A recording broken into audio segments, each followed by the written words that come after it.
altro infortunio mortale nella Marca. Resana, operaio 46enne, cade da 7 metri dopo il cedimento del tetto sul quale stava lavorando, lascia 3 figli, la moglie è sotto shock, si sente male in azienda. Indagato per omicidio stradale un 23enne trevigiano che alla guida del suo camion ha travolto e ucciso un operaio fermo su una piazzola di sosta lungo la 13. Fiamme dolose in una ditta di Legnani, a Colle Umberto, danni ingenti e super lavoro dei vigili del fuoco, lo sconforto del titolare ai nostri microfoni, azioni da vili, dice. Ubriaco al volante, scappa dalla polizia locale, folle fuga contromano per un 21enne rom trevigiano. Intanto resta acceso il dibattito sul caso censimento e a Ponzano spuntano barriere e massi anti-accampamento.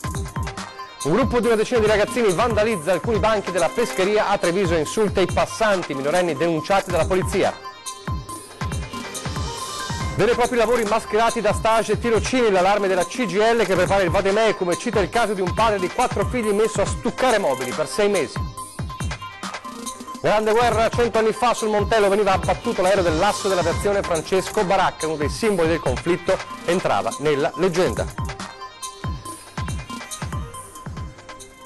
Telespettatori di Antena 3, buonasera e ben trovati con l'edizione trevigiana dei nostri telegiornali e che si apre purtroppo aggiornando quello che è un bollettino di guerra ormai, quello dei morti sul lavoro, 33 in Veneto dall'inizio dell'anno, la Marca trevigiana ancora una volta purtroppo protagonista in negativo, un 46enne padre di 3 figli morto sul colpo stradale dopo essere precipitato da un'altezza di almeno 7 metri, è accaduto a Resana, la moglie sotto shock, si è sentita male in azienda.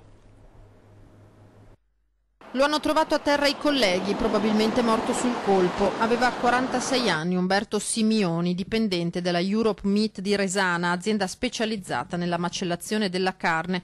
È il 33esimo morto sul lavoro in Veneto da inizio anno, secondo la CGIL, che invoca interventi da parte delle istituzioni per interrompere questa tragica sequenza.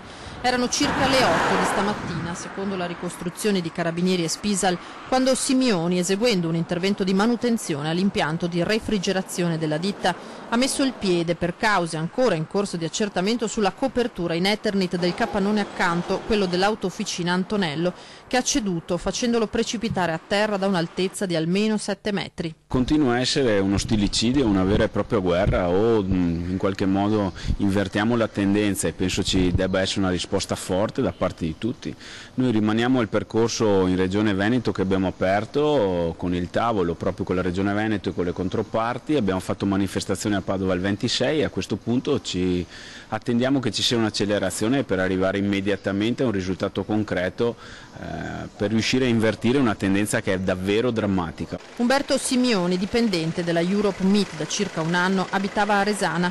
Lascia la moglie e i 3 figli. Inaccettabile, dice il segretario generale della CGIL, pagare un prezzo così alto per la ripresa economica. Dobbiamo ritornare a investire in formazione, dobbiamo ritornare a investire nei servizi ispettivi, Spisal. Noi chiediamo assunzioni perché non è possibile non avere i controlli, i giusti controlli e soprattutto la giusta prevenzione nei luoghi di lavoro.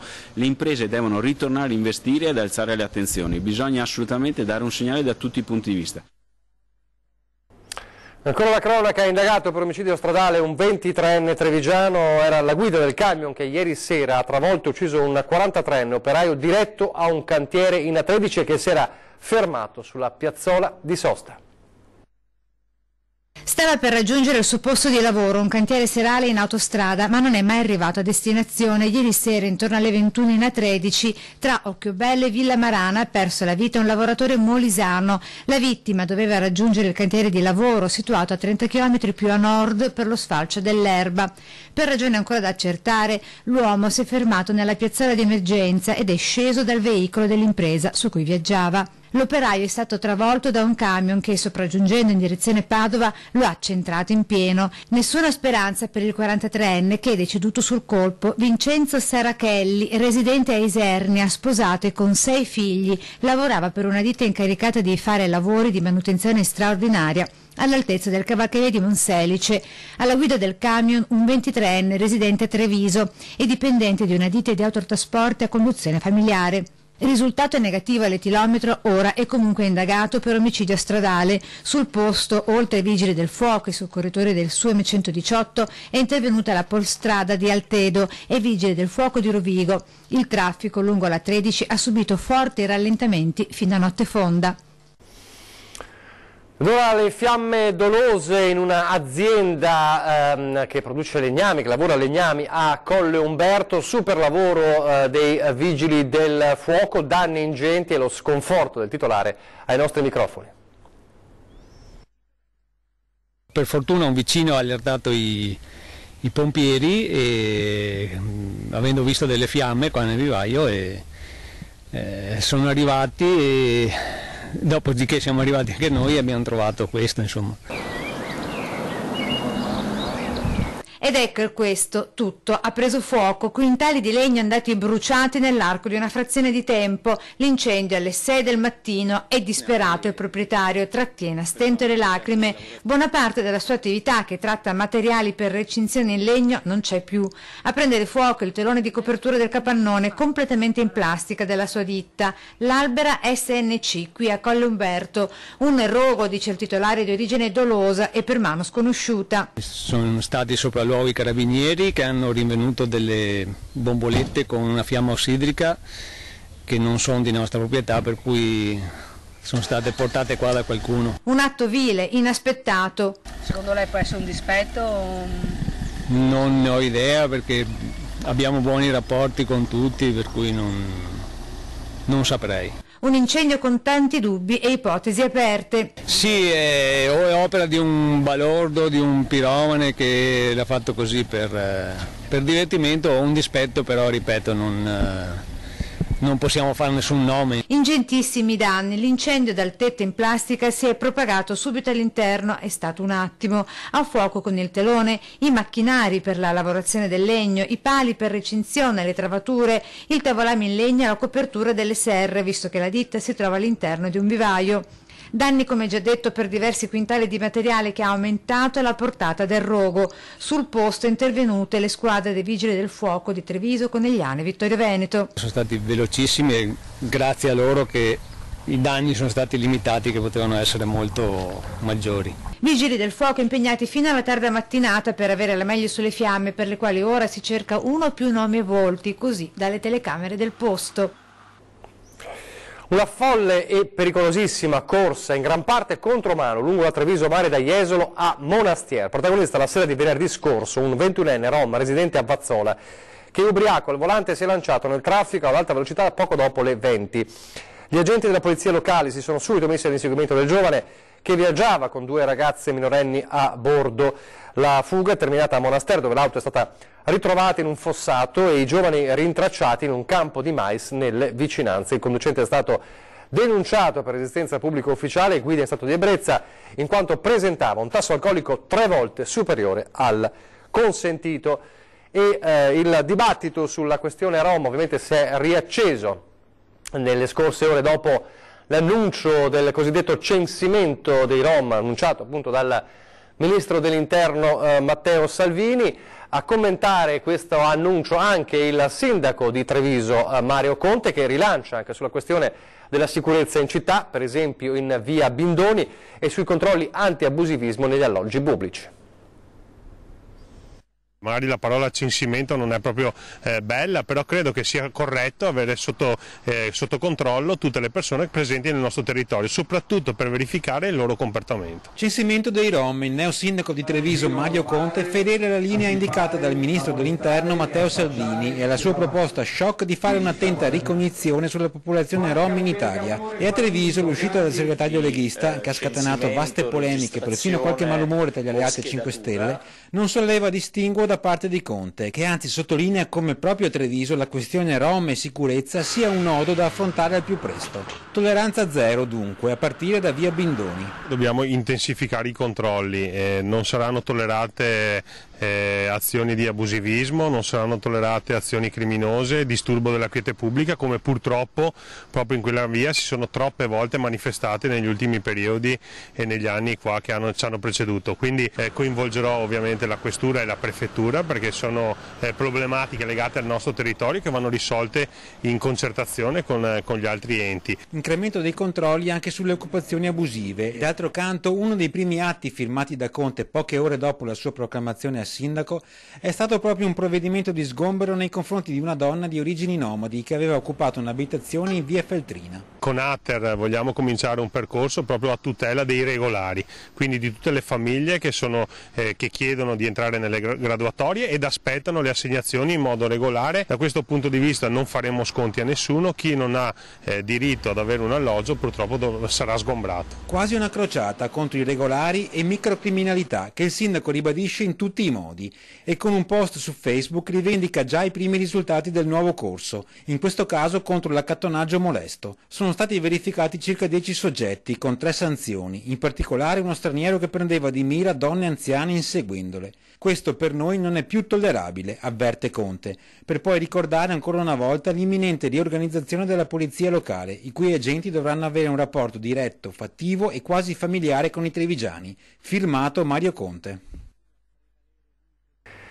A Ponzano Veneto, dove la guida dell'amministrazione è targata PD, sono spuntate, sono arrivate, sono state portate delle barriere anti-accampamento abusivo dei Rom, e c'è chi ha anche posto dei massi in cemento per evitare appunto gli accampamenti. La cartellonistica c'è già, ma non viene rispettata. È inutile il divieto di sostare per camper e roulotte. Nelle scorse ore i Rom sono arrivati lo stesso, e se non qui in un'area vicina. Siamo a Ponzano Veneto, amministrazione di centrosinistra. È qui che la sindaca ha deciso misure drastiche contro Rom e zingari non stanziali e contro gli accampamenti abusivi dei nomadi, nella zona industriale a nord della Costume Romana. Eccole. 2 barriere in ferro per evitare che i Rom possano sostare, prima ancora accedere in quella che da sempre è una delle aree più produttive del comune, a Paderno. Non sono razzista, si difende lei, e da oltre un decennio che il problema esiste va affrontato. Sistemare un po' tutta quell'area che viene usata in maniera impropria da delle persone, ecco, che non hanno una dimora fissa. In particolare ci sono alcuni parcheggi che vengono utilizzati da alcuni nomadi che periodicamente, ecco, si fermano qualche ora presso quelle aree. Gli zingari arrivano, si fermano e si piazzano davanti a capannoni e uffici, usufruendo della vicina canaletta come lavatoio di panni e altro, proprio lungo i parcheggi e il piazzale di Via della Libertà. Vorremmo evitare, ecco, che venissero generate situazioni di disagio, più che altro perché sono aree non attrezzate, ecco, quindi sono prive di servizi, sono privi di acqua. E anche se le famiglie rom si sono spostate in modo coatto perché imposto dai vigili, il problema persiste e si ripropone più in là, ed ecco spuntare sempre a Paderno, ma nella strada parallela a Via della Libertà, questi mega blocchi in cemento armato, vere e proprie barriere anti-rom. Le ha posizionate il proprietario di un capannone industriale di qua. È un deterrente, ecco, per evitare che si creino delle situazioni, ecco, di disagio, ma soprattutto di non corretto modo di vivere oppure di utilizzare proprio quelle zone lì, quelle aree. Il caso l'annuncio del censimento dei Rom continua a dividere, continua a far dibattere. Sentiamo cosa ne pensano i trevigiani. Penso che questa faccenda del censimento identico a quello che fece Mussolini ai suoi tempi sia un trauma non risolto dell'Italia, che in qualche modo, non avendo approfondito la faccenda della fine del fascismo e non avendo superato quel momento, si ritrova a riviverlo inevitabilmente. Mi sembra sempre giusto capire quanta gente c'è, i censi esistono da sempre, penso, e non mi sembra che sia una cosa sbagliata, insomma. Per sapere come stanno le cose poi è anche giusto, dopo dipende l'uso che se ne fa. Giusto, sì, che però se hanno un lavoro, magari un lavoro, come si dice, serio, non come delle volte magari intervistano e dicono sì, che cosa fai te, vanno a rubare, un lavoro serio. Sì, un po' di regole per tutti. Quando ho sentito del room quello non è... e fa bene anche Salvini. Ma tanti comunque sono già cittadini italiani, quindi comunque molti sono già censiti. Probabilmente bisognerebbe porre delle regole diverse su quelli che arrivano nuovamente, cioè i nuovi arrivi, ecco, però insomma io penso che già molti siano censiti in Italia. Ci sarebbe da fare qualcosa più che altro per combattere l'illegalità, no? Nel quale questi vivono. Però con queste misure mi sembra un po' di fare troppa discriminazione, ecco. Intervento dei carabinieri ieri sera in uno stabile in abbandono a poche decine di metri dal centro di accoglienza dei migranti di Dossono, occupato abusivamente da profughi senza più un tetto che creano, denunciano i residenti, una situazione di degrado e di insicurezza.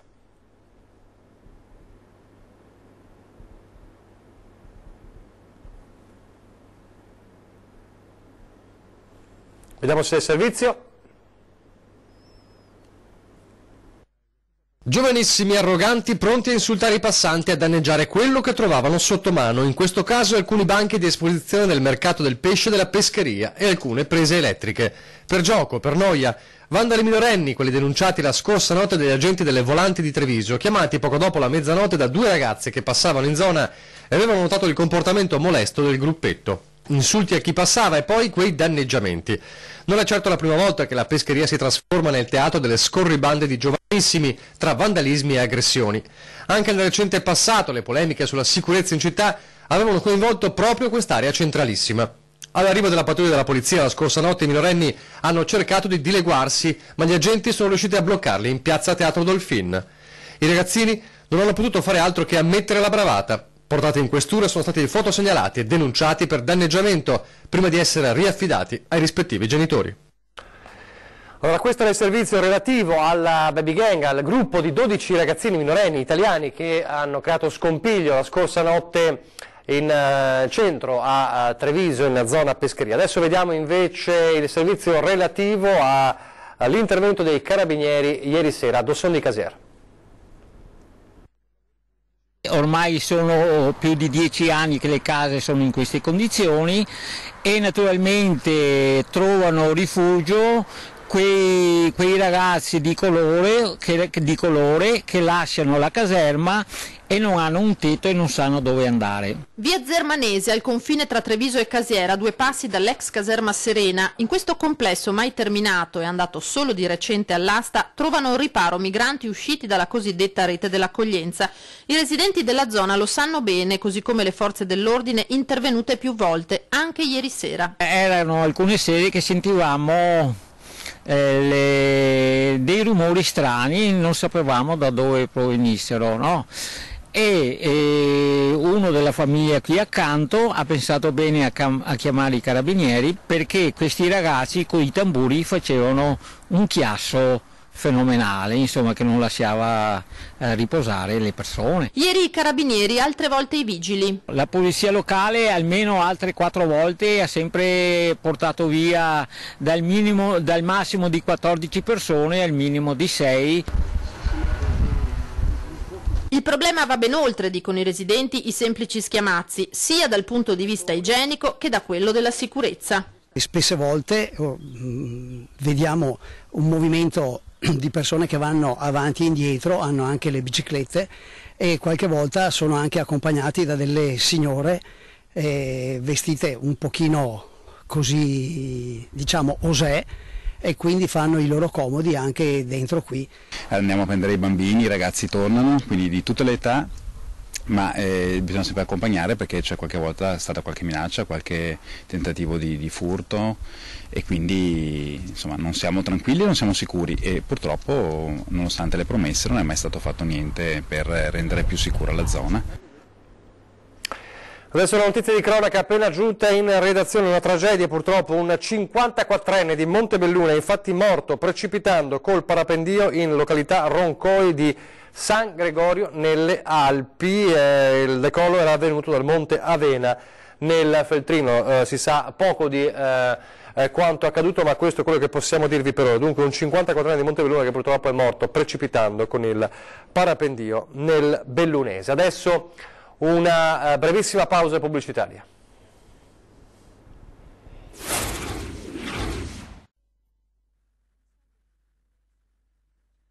Rieccoci in studio in diretta, il telegiornale di Treviso, parliamo di lavoro, in questo caso di un lavoro mascherato da tirocinio, come quello affibbiato a un padre di famiglia che ha lavorato come stuccatore per 6 mesi a 400 euro al mese. È uno dei casi emersi nel corso del seminario che si è svolto stamane alla CGIL per far emergere il fenomeno dei cosiddetti finti stage.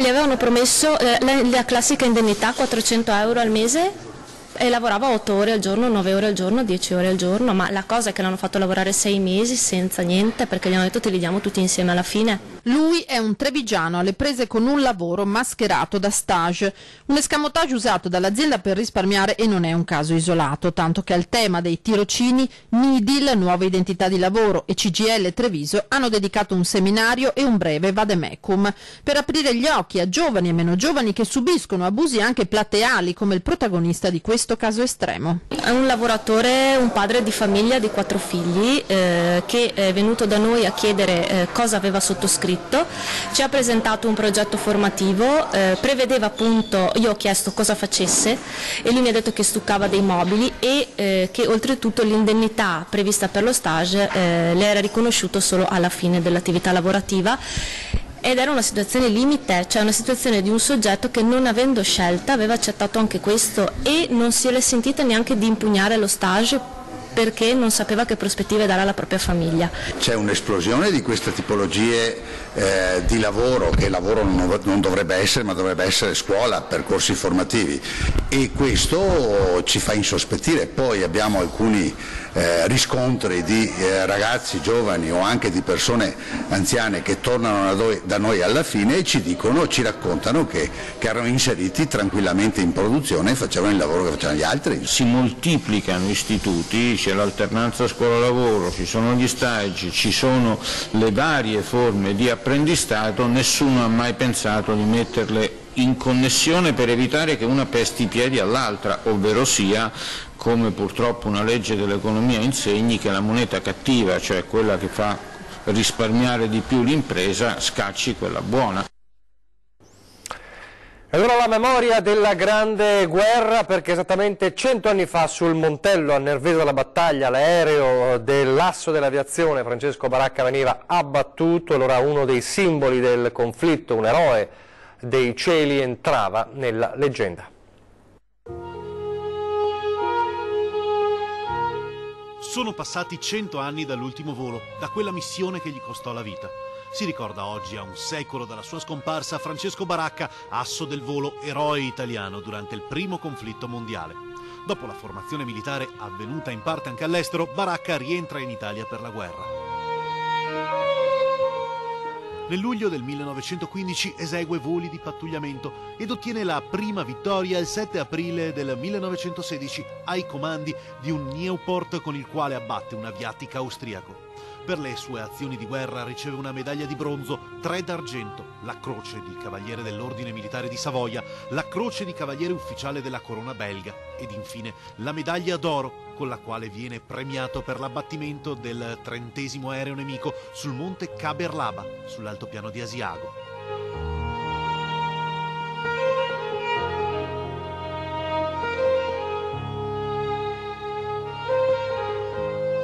Nella primavera del 1917 comanda la 91esima squadriglia, unità che per la capacità dei suoi piloti e gli abbattimenti effettuati viene definita la Squadriglia degli Assi. Il 15 giugno 1918, in una spedizione a San Biagio di Callalta, in provincia di Treviso, ottiene la 34esima ed ultima vittoria ed il 19 giugno, uscito per un'azione di mitragliamento a volo radente sul Montello, il suo SPAD viene colpito dagli austriaci presso l'abbazia di Nervesa. Il 23 giugno il suo corpo viene ritrovato accanto ai resti del velivolo. Il cavallino rampante, simbolo di Francesco Baracca, è stato donato dalla madre del pilota Enzo Ferrari. La donna disse all'imprenditore che gli avrebbe portato fortuna e così è stato. E nella giornata del ricordo proprio di Francesco Baracca, l'omonima associazione motociclistica di Lugo di Romagna, suo paese natale, si è gemellata con quella trevigiana dedicata a un altro asso dei motori, ovvero Omobono Tenni, il diavolo nero del Sile.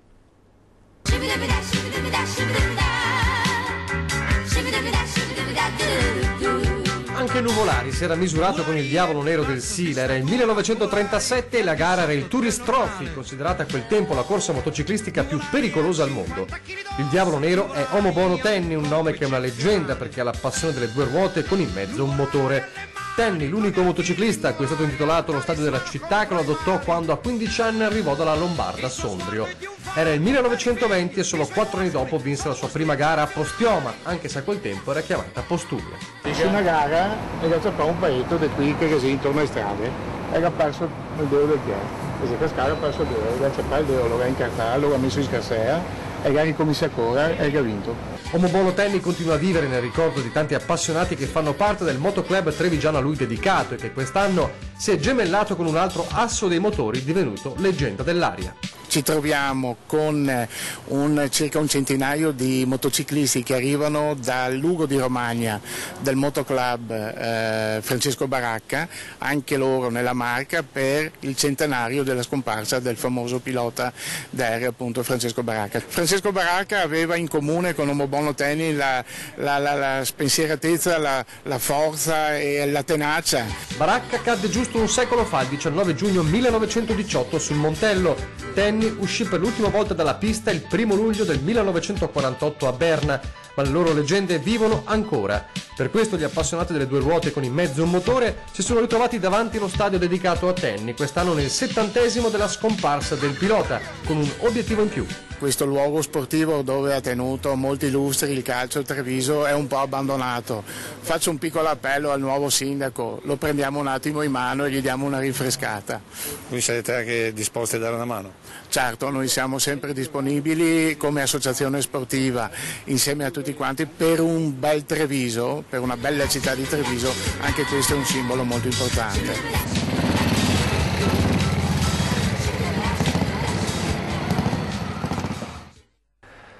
Agli appassionati dei motori e appassionati di basket che oggi hanno ricevuto la cattiva notizia che il capitano e play del Treviso Basket, della De Longhi Basket, Matteo Fantinelli, ha detto addio alla De Longhi, ha deciso di rifiutare la proposta di biennale offerto dalla Treviso Basket, accasandosi dunque di conseguenza, anche se manca l'ufficialità che dovrebbe arrivare a giorni, peraltro alla Fortitudo Bologna, acerrimi rivali del De Longhi, il club, la Fortitudo Bologna, che l'aveva prelevato da Faenza come prima squadra giovanile di vertice della sua carriera, proseguita poi alla Virtus Bologna. Dopo ben 4 anni nella Marca, dunque, si chiude l'esperienza di Fantinelli con il Treviso Basket, un salto di carriera che ormai sembrava inevitabile, nonostante appunto alcuni giorni fa i tifosi sperassero in una permanenza in maglia De Longhi per il capitano e playmaker della squadra. È davvero tutto, con lo sport si chiude questa edizione di Treviso. Vi ricordo però fra pochissimo 20:10, puntata da non perdere perché ospite di Ferdinando Avarino è il sindaco di Treviso, Mario Conte. È davvero tutto, vi lascio alle previsioni del tempo, grazie per averci seguito, arrivederci.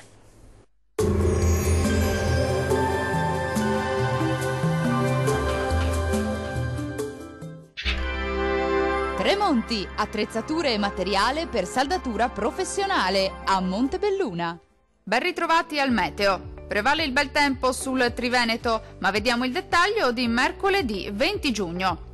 Sul Veneto sarà una splendida giornata di sole. Sulla nostra regione infatti il cielo si presenterà irregolarmente nuvoloso al mattino, del tutto sereno invece al pomeriggio. Possibili addensamenti pomeridiani sui rilievi ma senza ulteriori conseguenze.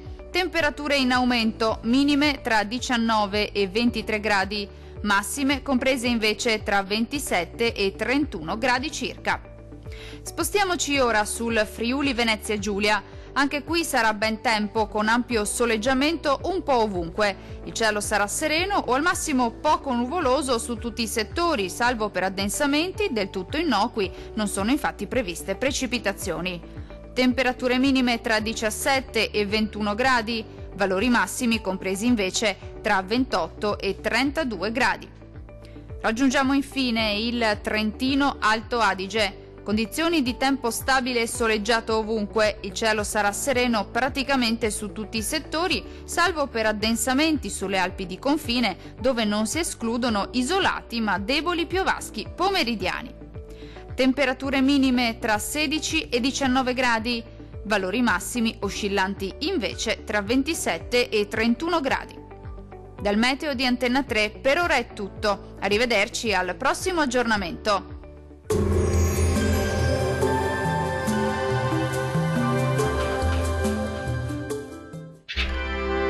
Tremonti, attrezzature e materiale per saldatura professionale a Montebelluna.